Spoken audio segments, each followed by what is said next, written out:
தமிழக அரசியல் வரலாற்றில் சில தருணங்கள் பார்த்தீங்கன்னா வெறும் ஆட்சி மாற்றமாக மட்டும் இல்லாமல் மக்களின் மனதில் பல வருஷமாக தேங்கி கிடந்த எதிர்பார்ப்புகள் வெடித்து வெளிவரும் தருணங்களாக மாறியிருக்கு.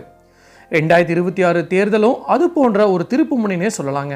பல வருஷங்களாக திராவிட Munnetra Kazhagam and also all India Anna Dravida Munnetra Kazhagam ஆகிய இரட்டை அரசியல் பாதைகளில் நடந்து வந்த இந்த மாநிலம் இந்த முறை ஒரு புதிய வழியை தேர்ந்தெடுத்திருக்கு. அந்த மாற்றத்தின் முகமாக விஜய் உருவெடுத்திருக்கிறாரு. ஒரு நடிகராக திரையில மக்கள் மனதை வென்றவர் இப்போ அவர்களோட வாழ்க்கையை மாற்றும் தலைவராக உயர்ந்துள்ளார் என்ற உணர்வு சமூகத்தில் எல்லா அடுக்குகளிலும் பரவி நிற்குதுங்க. இந்த வெற்றி பார்த்தீங்கன்னா வெறும் வாக்கு எண்ணிக்கைகளின் விளைவு மட்டும் இல்லைங்க. அது வேலைவாய்ப்பு தேடும் இளைஞர்களின் ஏக்கம், வாழ்க்கை செலவால் சிரமப்படும் குடும்பங்களுடைய நம்பிக்கை, குறிப்பாக பார்த்தீங்கன்னா பெண்களின் பொருளாதார பாதுகாப்பான ஆசை, இவை ஒன்றாக இணைந்து உருவாக்கிய மாற்று அலைனே சொல்லலாம். அந்த அலைக்கு மையமாக இருந்தது ஒரு எளிய ஆனால் தாக்கம் கொண்ட வாக்குறுதி தாங்க.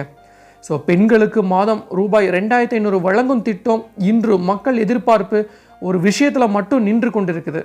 முதலமைச்சராக பதவியேற்கும் அந்த முதல் நாளில் அந்த முதல் கையெழுத்து இந்த வாக்குறுதியை நிஜமாக்குமா அப்படிங்கிறது தான்.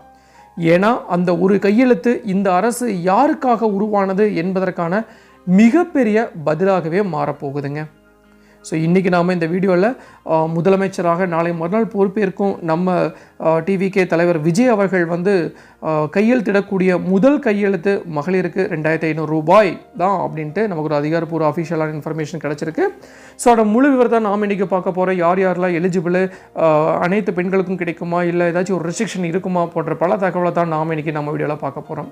சப்போஸ் இப்போ தான் ஃபஸ்ட் டைம் நம்ம சேனலுக்கு வரீங்க அப்படின்னா மறக்காமல் நம்ம சேனல் சப்ஸ்கிரைப் பண்ணிருங்க, கூட பெல் ஐகானை கிளிக் பண்ணுங்கள். அப்படின்னா தான் இது மாதிரி இன்ஃபர்மேட்டிவ் வீடியோ உங்களால் ரெகுலராக பார்க்க முடியுங்க. வாங்க வீடியோக்களை போகலாம். தமிழக அரசியல் வரலாற்றில் சில தருணங்கள் பார்த்தீங்கன்னா வெறு தேர்தல் முடிவுகளை தாண்டி ஒரு தலைமுறையின் கனவுகள் நிஜமாகும் நேரமாக மாறுதுங்க. 2026 தேர்தலில் தமிழக வெற்றி கழகம் தலைமையில் விஜய் வெற்றி பெற்று ஆட்சிக்கு வருவது பார்த்திங்கன்னா ஒரு வரலாற்று திருப்பமாகவே பார்க்கப்படுது. ஸோ பல வருஷமாக திராவிட முன்னேற்றக் கழகம், அனைத்து இந்திய அண்ணா திராவிட முன்னேற்றக் கழகம் ஆகிய இரட்டை அரசியல் அமைப்புகளுக்குள்ள சுழன்று கொண்டிருந்த தமிழக அரசியல் இந்த முறை பார்த்திங்கன்னா ஒரு புதிய திசையை தேர்ந்தெடுத்திருக்கிறே சொல்லலாம். ஸோ இளைஞர்கள், பெண்கள் அண்ட் ஆல்சோ மாற்றத்தை கோரும் வாக்காளர்கள் இணைந்து உருவாக்கிய அலைனே சொல்லலாம்.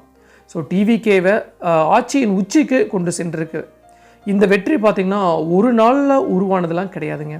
30 ஆண்டுகளுக்கு மேலாக சினிமா பயணத்தில் உருவான ரசிகர் ஆதரவு, சமூக அக்கறை அண்ட் ஆல்சோ மாற்றத்திற்கான உரைகள், இவை எல்லாம் சேர்ந்து தான் ஒரு அரசியல் சக்தியாக மாறியிருக்கு.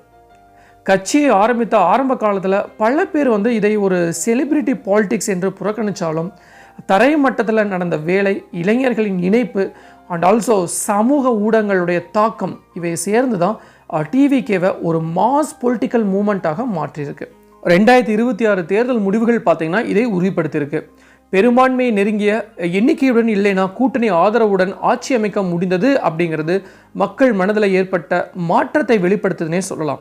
ஸோ இந்த முழு அரசியல் பயணத்தில் மையத்தின் மிகவும் அதிகமாக பேசப்பட்டு வருவது பார்த்திங்கன்னா வாக்குறுதியில் ஒன்று தான் இந்த பெண்களுக்கான மாதம் 2500 ரூபாய் வழங்கும் திட்டம். ஸோ தமிழகத்தில் பெண்கள் நலத்திட்டங்கள் அப்படின்னா அது புதுசுலாம் கிடையாதுங்க. முன்னாள் தலைவர்களின் பெண்களின் வாக்கு வலிமையை புரிந்து கொண்ட பல நலத்திட்டங்களை கொண்டு வந்திருக்கு. ஆனால் டிவிக்கு அறிவித்த இந்த திட்டம் ஒரு டைரக்ட் இன்கம் சப்போர்ட் மாடலாக இருப்பதால் அது குடும்பங்களின் பொருளாதார நிலையை நேரடியாக தொடும் ஒரு வாக்குறுதியாகவே மாறியிருக்கு. ஒரு சாதாரண குடும்பத்தை எடுத்துக்கிட்டால் மாதம் 2500 ரூபாய் அப்படிங்கிறது ஒரு வீட்டின் அத்தியாவசிய செலவுகளுக்கு பெரிய ஆதாரமாகவே இருக்குங்க. குழந்தைகளோட கல்வி, உணவு, மருத்துவம் போன்ற செலவுகளை சமாளிக்க நிச்சயமாக இது உதவும். ஸோ இதனால தான் பெண்கள் பொருளாதார ரீதியாக சிறிதளவு சுயநிறைவை அடைய முடியும் அப்படின்ட்டு இந்த திட்டத்தின் முக்கிய நோக்கமாக பார்க்கப்படுது. ஸோ வரலாற்று ரீதியாக கூட பார்க்கும்போது பார்த்திங்கன்னா டைரக்ட் கேஷ் ட்ரான்ஸ்ஃபர், அதாவது டிபிடி திட்டங்கள் பார்த்திங்கன்னா இந்தியாவில் பல்வேறு வடிவங்களில் வந்திருக்கு. ஸோ இதுக்கு முன்னாடி பார்த்திங்கன்னா யாரோ மீடியேட்டர் மூலமாக ஒரு பணம் மக்களுக்கு சென்றடைந்தது. அவங்க மீடியேட்டர் ஒரு சர்டன் அமௌண்ட் எடுத்துக்குவாங்க. ஆனால் இப்போ டைரக்ட் பேங்க் ட்ரான்ஸ்ஃபர் அப்படிங்கிற ஒரு திட்டம் அவங்களுடைய அக்கௌண்ட்டுக்கே இது மாதிரி ஒரு நலத்திட்ட உதவிகள், உதவித்தொகைகள்லாம் போகிறதுனால மக்கள் அப்படியே டைரெக்டாக பெனிஃபிட் அடைகிறாங்க. ஆனால் மாநில அளவில் பெண்களை மையமாக கொண்டு இவ்வளவு பெரிய அளவில் திட்டம் அறிவிக்கப்படுவது அப்படிங்கிறது ஒரு புதிய முயற்சினே சொல்லலாம். ஸோ இது கேஸ் ஸ்டடி போல் பார்க்கும்போது பார்த்திங்கன்னா இதே மாதிரி திட்டங்கள் சில மாநிலங்களில் செயல்படுத்தப்பட்ட போது குடும்பங்களுடைய பேசிக் கன்சம்ஷன் லெவல் வந்து உயர்ந்திருக்கு. ஸோ பெண்களின் டெசிஷன் மேக்கிங் பவர் வந்து அதிகரித்து தகவல்கள் வெளியாயிருக்கு. ஆனால் இதற்கான சவால்களும் அதிகமாகவே இருக்குங்க. மாநிலத்தின் நிதிநிலை அப்படிங்கிறது ரொம்ப ரொம்ப முக்கியம். ஸோ வருஷந்தோறும் பார்த்திங்கன்னா ஆயிரக்கணக்கான கோடி ரூபாய் செலவாகும் சுமை அண்ட் ஆல்சோ திட்டத்தை செயல்படுத்தும் நடைமுறைனே சொல்லலாம். இவை மிகப்பெரிய நிர்வாக சவால்களாக நிச்சயமாக இருக்குங்க. இதுக்கு பெஸ்ட் எக்ஸாம்பிள் பார்த்திங்கன்னா பெனிஃபிஷரி ஐடென்டிஃபிகேஷன், டூப்ளிகேட் என்ட்ரிஸ் தவிர்ப்பு, டிபிடி மூலம் நேரடி பண பரிமாற்றம். இவை சரியாக செயல்பட்டால் தான் திட்டம் வந்து நிச்சயமாக வெற்றி பெறுங்க. அதே நேரத்தில் விமர்சகர்கள் என்ன கூறுறாங்க அப்படின்னா, ஸோ இப்படிப்பட்ட திட்டங்கள் பார்த்திங்கன்னா ஷார்ட் டேர்ம் ரிலீஃபாக இருக்கலாம், ஆனால் லாங் டேர்ம் எக்கனாமிக் க்ரோத்துக்கு வேலைவாய்ப்பு உருவாக்கம், தொழில் வளர்ச்சி போன்றவை முக்கியம் அப்படிங்கிறது தான் நிதர்சனமான உண்மை. ஸோ இருந்தாலும் பார்த்திங்கன்னா அரசியல் ரீதியாக பார்க்கும்போது இந்த 2500 ரூபாய் திட்டம் அப்படிங்கிறது டிவிகே வெற்றிக்கு முக்கிய காரணிகளில் ஒன்றாக இருந்தது அப்படிங்கிறது தான் மறக்க முடியாத உண்மை. தேர்தல் பிரச்சாரங்களில் இது பெண்கள் மற்றும் குடும்பங்களை நேரடியாக பாதித்ததால் வாக்கு வங்கியில் பெரிய மாற்றத்தை ஏற்படுத்தியிருக்குங்க. ஸோ இப்போ முக்கியமான தருணம் என்னென்னா, முதல்வராக பதவியேற்கும் விஜய் அவர்கள் வந்து தனது முதல் கையெழுத்தை எந்த கோப்பில் போட போகிறாரு அப்படின்னு தான் மக்கள் எதிர்பார்ப்பு ரொம்ப தெளிவாக இருக்குது. அந்த முதல் கையெழுத்து பெண்களுக்கு மாதம் 2500 ரூபாய் வழங்கும் திட்டத்தில் தான் இருக்கும் என்ற நம்பிக்கை பரவலாக இருக்குங்க. அரசியல் வரலாற்றில் ஃபர்ஸ்ட் சிக்னேச்சர் அப்படிங்கிறது ஒரு சின்னமாக பார்க்கப்படுது. It defines the priority of the government. அந்த ஒரு கையெழுத்து இந்த அரசு எந்த திசையில் செல்ல போகுது அப்படிங்கிறதை மக்களுக்கு தெரிவிக்குங்க.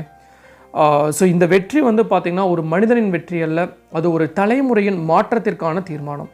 2500 ரூபாய் திட்டம் வந்து வெறும் பண உதவி மட்டும் இல்லைங்க. It is a simple of economic support, பெண்களின் மரியாதை அண்ட் ஆல்சோ குடும்பங்களுடைய நம்பிக்கை. அந்த வாக்குறுதி நடைமுறைகளை இறங்கும் தருணம் 2026 தேர்தல் வெற்றியை ஒரு உண்மையான சமூக மாற்றமாக மாற்றும் முக்கியமான கட்டம்னே சொல்லலாம். ஸோ முடிவாக பார்க்கும்போது பார்த்திங்கன்னா 2026 தமிழக வெற்றி கழகம் வெற்றி பெற்று விஜய் முதலமைச்சராக உயர்ந்த தருணம் அது ஒரு அரசியல் மாற்றம் மட்டும் இல்லைங்க. It is a social shift rooted in people's expectation. So பெண்களுக்கு மாதம் 2500 ரூபாய் வழங்கும் வாக்குறுதி வெறும் தேர்தல் அறிவிப்பாக இருந்ததில்லை, அது ஒரு குடும்பத்தின் நாளந்தோறும் வாழ்வில் ஏற்படும் சுமையை குறைக்கும் ஒரு நம்பிக்கைனே சொல்லலாம். ஒரு பெண்ணின் பொருளாதார சுயநிறைவை தொடங்கும் ஒரு மிகப்பெரிய வாய்ப்பினே சொல்லலாம். ஒரு சமூகத்தின் அடித்தளத்தை வலுப்படுத்தும் ஒரு மிகப்பெரிய முயற்சினே சொல்லலாம்.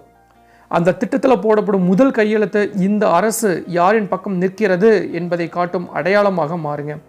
அது அதிகாரத்தின் தொடக்கம், இல்லைன்னா பொறுப்பின் தொடக்கம்னு சொல்லலாம். ஆனால் அந்த நம்பிக்கை நீண்ட காலத்தில் நிலைக்க வேண்டும்னா இந்த மாதிரியான நலத்திட்டங்கள் வேலைவாய்ப்பு, கல்வி, பொருளாதார வளர்ச்சி போன்ற பெரிய மாற்றங்களுடன் இணைந்து செல்ல வேண்டுங்க. ஸோ இறுதியாக பார்த்திங்கன்னா ஒரு தேர்தல் வெற்றி அப்படிங்கிறது வரலாறு எழுதாது. அந்த வெற்றியை மக்கள் வாழ்க்கையில் உண்மையான மாற்றமாக மாற்றும் முடிவுகள் தான் வரலாற்றை உருவாக்கும். அந்த மாற்றத்தின் முதல் அடியாக இந்த 2500 ரூபாய் திட்டம் மாறினால் அது ஒரு வாக்குறுதி நிறைவேற்றம் மட்டும் இல்லைங்க. It will become a defining moment in Tamil Nadu's political and social journey சொல்லலாம். ஸோ இதுதான் நான் இன்றைக்கி உங்களுக்கு சொல்ல வர வேண்டிய விஷயம். டெஃபினட்டாக யூஸ்ஃபுல்லாக இருந்திருக்குன்னு நினைக்கிறேன். ஸோ மீண்டும் இன்னொரு நாள் இது மாதிரி சுவாரஸ்யமான இன்ஃபர்மேட்டிவ் வீடியோவுடன் உங்களை சந்திக்கும் வரை உங்களிடமிருந்து விடைபெறுவது உங்கள் மஞ்சள் மாநகர மைந்தன் சிவா.